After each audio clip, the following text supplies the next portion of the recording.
Shalom, आप सभी का स्वागत है। आइए हम इस किताब की शुरुआत करते हैं। परमेश्वर के दास लिखते हैं, परमेश्वर का धन्यवाद करना आपको आगे बढ़ाता है। वो लिखते हैं, हर बात में धन्यवाद करो क्योंकि तुम्हारे लिए मसीह यीशु में परमेश्वर की यही इच्छा है। पहला थिस्सलुनीकियों 5 अध्याय वचन 18। मेरे प्रियो, बाइबल बताती है कि आप हर बात में परमेश्वर का धन्यवाद करें क्योंकि आपका परमेश्वर को धन्यवाद करना ही आगे बढ़ाता है। यूहन्ना 11 अध्याय उसके 6 पद में लिखा है, फिर भी जब प्रभु यीशु मसीह ने सुना कि लाजर बीमार है तो जिस स्थान पर वो था वहाँ 2 दिन और ठहर गया। क्यों? क्या परमेश्वर उसके मरने का इंतजार कर रहा था? क्या वह उससे प्यार नहीं करता था? नहीं, परमेश्वर ने कहा ये बीमारी उसकी मौत के लिए नहीं है बल्कि उसकी महिमा के लिए है। आज लोग चर्च में निराश बैठे हैं क्योंकि किसी भी बीमारी ठीक नहीं हो रही, किसी के सर दर्द ठीक नहीं हो रहा है, लेकिन ये उसकी महिमा के लिए है। एक व्यक्ति ने आकर मरियम और मार्था को संदेश दिया कि तुम्हें यीशु मसीह बुला रहा है। अगर वह धन्यवादी आत्मा की न होती तो वो परमेश्वर के संदेश को अस्वीकार करती और परमेश्वर के आगे कुड़कुड़ाती और कहती, जब मैंने यीशु को बुलाया तब यीशु नहीं आया, लाजर की मौत होने पर आया। लेकिन लिखा है कि वो दोनों लाजर के मरने के बाद भी यीशु मसीह को मिलने गई और नम्रता के साथ यीशु से मिली। तब प्रभु यीशु मसीह ने धन्यवाद पिता कहकर लाजर को जिंदा किया। आज परमेश्वर यह चाहता है कि हम हर बात में उसका धन्यवाद करें। यीशु मसीह ने हर चमत्कार करने से पहले पिता का धन्यवाद किया। परमेश्वर ने कहा, मेरे फाटकों में धन्यवाद करते हुए, मेरे आंगनों में स्तुति करते हुए प्रवेश करो, क्योंकि परमेश्वर से आशीषों को लेने का तरीका धन्यवाद करना है। बाइबल में जब फिरौन राजा के बारे में पढ़ती हैं तो फिरौन राजा को एक दर्शन आया, लेकिन ज्योतिषियों तांत्रिकों ने उस दर्शन का मतलब नहीं बताया। तब फिरौन ने कहा, किसी एक व्यक्ति को बुलाकर पूछो जो उस दर्शन का मतलब समझा सके। फिर पिलानेहारे के प्रधानों को अपना पाप याद आया कि जब वह जेल में था तो उसे जेल में यीशु नाम का एक धर्मी व्यक्ति मिला जिसने उसे दर्शन का मतलब बताया था। और जब वह जेल से बाहर निकला तो वह सारी बातें पूरी हुई थी। उस समय यीशु ने कहा, जब यह भविष्यवाणी पूरी होंगी तो मुझे याद रखना। लेकिन उसके धन्यवादी न होने के कारण वह दुख मुसीबतों में पड़ गया। उस पिलानेहारे के प्रधान को ऊंची कुर्सी पर होने के बावजूद भी अपना पाप याद आ रहा था, क्योंकि वह अपनी परेशानियों से संघर्ष कर रहा था। याद रखें, आपका परमेश्वर को धन्यवाद करना कितना ज़रूरी है। आज बहुत से लोगों की सेवकाई आगे नहीं बढ़ पाती क्योंकि वो अपने दशमांश और धन्यवाद की भेंट नहीं चढ़ाती। एक कंजूस पास्टर कंजूस लोगों को अपनी तरफ खींचता है और 20 देने वाला पास्टर 20 देने लोगों को खींचता है। आज आप कैसे परमेश्वर का धन्यवाद करते हैं? रोज़ कितनी बार परमेश्वर का धन्यवाद करते हैं? कितनी बार आप बीज के द्वारा, कर्मों और गवाहियों के द्वारा धन्यवाद करते हैं? आज लोगों का धन्यवादी ना होने के कारण वह संघर्ष में है। इसलिए मेरे प्रियो, आज अगर आप अपने जीवन में आगे बढ़ना चाहते हैं तो रोज़ अपने जीवन में धन्यवाद का बलिदान चढ़ाएं। अपने दिन की शुरुआत, समय और रात को सोने से पहले धन्यवाद करें, तब आप आशीषित होंगे। आमीन। अंगीकार करें और यह अंगीकार आपके जीवन के द्वारा की जाए। आइए हम अंगीकार करें। सर्वशक्तिमान परमेश्वर, इस वचन के लिए मैं आपका धन्यवाद करता हूँ। परमेश्वर, मैं अंगीकार करता हूँ कि मैं दिन रात आपका धन्यवाद करता रहूँगा। हर काम को शुरू करने से पहले आपको धन्यवाद की भेंट चढ़ाऊँगा। प्रभु यीशु मसीह के सामर्थ्य नाम में, आमीन। दूसरे चैप्टर में पास्टर प्रेरित साहब लिखते हैं कि वचन आपके जीवन में ज़रूरी है। उन्होंने प्रेरितों के काम 4 अध्याय 29 और से 31 वचन कोट किया है। लिखा है, अब हे प्रभु, उनकी धमकियों को देख और अपने दासों को ये वरदान दे कि तेरा वचन बड़े हियाव से सुनाए और चंगा करने के लिए तू अपना हाथ बढ़ा कि चिन्ह और अद्भुत काम तेरे पवित्र सेवक यीशु के नाम से किए जाएं। जब वे प्रार्थना कर चुके तो वह स्थान जहाँ वे इकट्ठा थे हिल गया और वे सब पवित्र आत्मा से परिपूर्ण हो गए और परमेश्वर का वचन ही आपसे सुनाते रहे। मेरे प्रियों, बाइबल कहती है कि प्रेरितों ने जब वचन के साथ प्रार्थना की तो फिर वे पवित्र आत्मा से भर गए। आज लोग पतरस के जैसे काम करना चाहते हैं।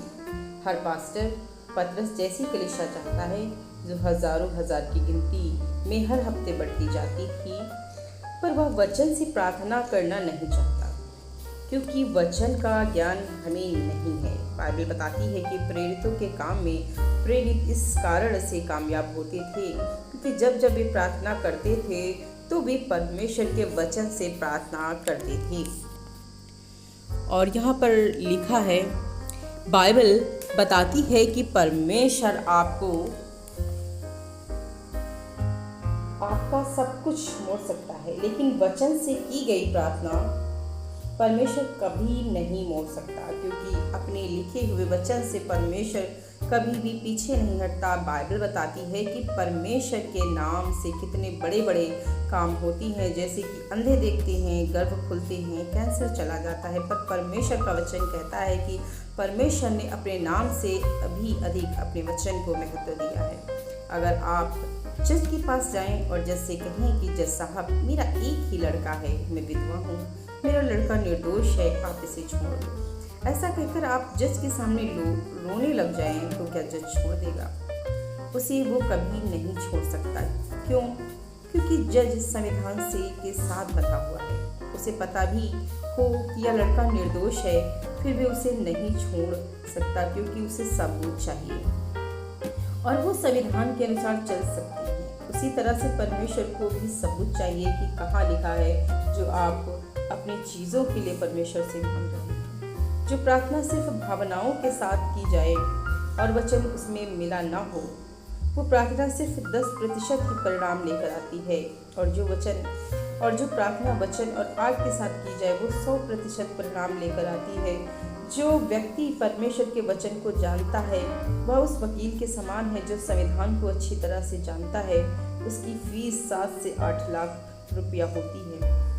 मेरी प्रियों, आज भी जो वो विश्वासी जिन्हें ये नहीं पता कि परमेश्वर के वचन में लिखा क्या है, झूठ बोलते हैं और कहते हैं कि परमेश्वर हमारे साथ बातें करता है और उन्होंने अपनी बाइबल कभी खोली भी नहीं होती। परमेश्वर उस व्यक्ति से कभी बातें नहीं करता जो वचन नहीं पढ़ता। परमेश्वर के बाइबल में लिखा है कि चेलों को पता था कि प्रभु यीशु मसीह ने कहा है यरूशलेम को ना छोड़ो। सोचिए, अगर पतरस वचन को भूल जाता और यरूशलेम को छोड़ देता तो वो कभी पवित्र आत्मा से नहीं भरता और ना ही परमेश्वर के सुसमाचार को सुना पाता और ना ही बड़े काम कर पाता। बाइबल कहती है कि पतरस भावुक नहीं था, वो आत्मिक था। वो जानता था कि मुझे जो कुछ चाहिए उसके लिए मुझे परमेश्वर का वचन चाहिए। आप जितना मर्जी वचन सुन लो, पर जब तक आप वचन नहीं पढ़ेंगे, तब तक आप परमेश्वर के वचन से नहीं जुड़ेंगे, तब तक आपका आत्मा खाली ही रहेगा। इसलिए अगर आप वचन के साथ जुड़ेंगे तो आप सामर्थी काम करेंगे, आप बड़े काम करोगे। इसलिए मेरे प्रियो, जब आप परमेश्वर के वचन के साथ जुड़ते हो तो आप परमेश्वर की आत्मा में भरते जाते हैं। आप चाहें अपने कामों में कितना भी व्यस्त क्यों ना हो रहे, परमेश्वर का वचन आपके जीवन में ज़रूरी है। आमीन। आइए प्रार्थना करें। सर्वशक्तिमान परमेश्वर, इस वचन के लिए मैं आपका धन्यवाद करती हूँ। परमेश्वर, मैं प्रार्थना करती हूँ कि आपने अपने वचन के द्वारा मुझसे बातें की। मैं प्रतिदिन आपके वचन को पढ़ने और मनन करने वाला हो जाऊं। प्रभु यीशु मसीह के नाम में आमीन। उसके बाद में तीसरे चैप्टर में परमेश्वर के दास लिखती हैं, शैतान विश्वासी को क्यों सताता है।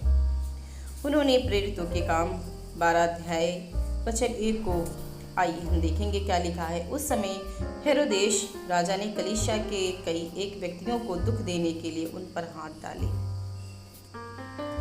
मेरे प्रियो, आप में से एक भी जन ऐसा नहीं जिसको परमेश्वर में फालतू कामों के लिए या किन्हीं छोटे कामों के लिए बुलाया हो, क्योंकि बाइबल कहती है कि परमेश्वर ने आपके लिए जो कल्पनाएं विचार सोचे हैं वे हानि के लिए नहीं बल्कि आपके लाभ के लिए हैं। जब शैतान किसी व्यक्ति को मारता है तो वह इस तरीके से दिखाता है कि परमेश्वर की योजनाएं तेरे लिए सही नहीं हैं, क्योंकि तेरी ज़िंदगी में कुछ भी सही नहीं हो रहा है।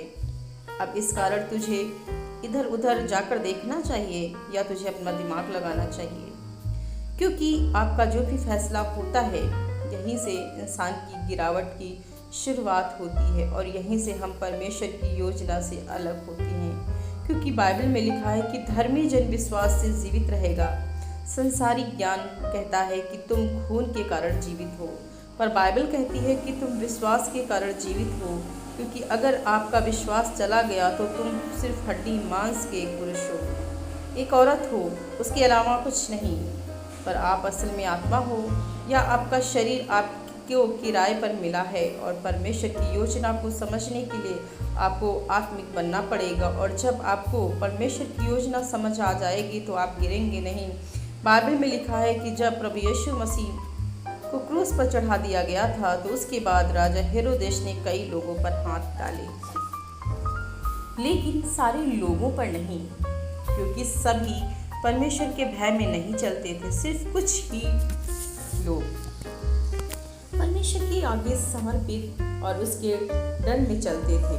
अगर शैतान आपके ऊपर अटैक कर रहा है तो परमेश्वर का धन्यवाद करो, क्योंकि दर्शन आपके सिर के ऊपर है। अगर शैतान आपके ऊपर अटैक कर रहा है तो इसका मतलब है कि उसे आपकी ज़िंदगी के ऊपर कुछ आशीष नज़र आ रही है। जब यीशु के भाइयों ने यीशु को इश्माएलियों के हाथ में बेच दिया, तो अगर आप ध्यान से देखें तो शैतान ने यीशु के भाइयों को छोड़कर यीशु पर ही अटैक किया था, क्योंकि यीशु के जीवन में परमेश्वर की योजना थी। जब एक फुटबॉल मैच को आप देखें तो जिसके पैरों में फुटबॉल होता है तो कमेंटेटर सिर्फ उसी से ही बात करता रहता है। अगर आपके पैर में फुटबॉल है तो आपकी बातें होंगी। अगर आप टॉप पर हैं तो आप टॉप भी बनेंगे। कुछ लोगों की आदत है बड़े लोगों की बातें करके मशहूर होने की, उसी तरह शैतान को भी आदत है गर्म लोगों पर अटैक करने की। जो उसके राज को ख़त्म कर रहे हैं उन लोगों पर शैतान अटैक करता है। इसलिए मेरे प्रियों, जब आप पर शैतान अटैक करें तो आप आनंद मनाएं, क्योंकि आपकी आशीष आपके निकट पहुंच गई है। अगर आप उन लोगों की तरह अड़े रहेंगे जिन लोगों को राजा हेरोदेश ने सताया था, तो आप भी उन लोगों की तरह बड़े काम करेंगे। आमीन। आइए प्रार्थना करें। सर्वशक्तिमान परमेश्वर, मैं इस वचन के लिए आपका धन्यवाद करती हूँ। मैं प्रार्थना करती हूँ कि आप मुझे मेरी बुलाहट के अनुसार धीरज और सामर्थ्य दें, ताकि मैं आपकी उन आशीषों को ग्रहण कर सकूं। प्रभु यीशु मसीह के नाम में आमीन। प्रभु आप सभी को बहुत आशीष दे और अगले पार्ट में हम लोग मिलेंगे।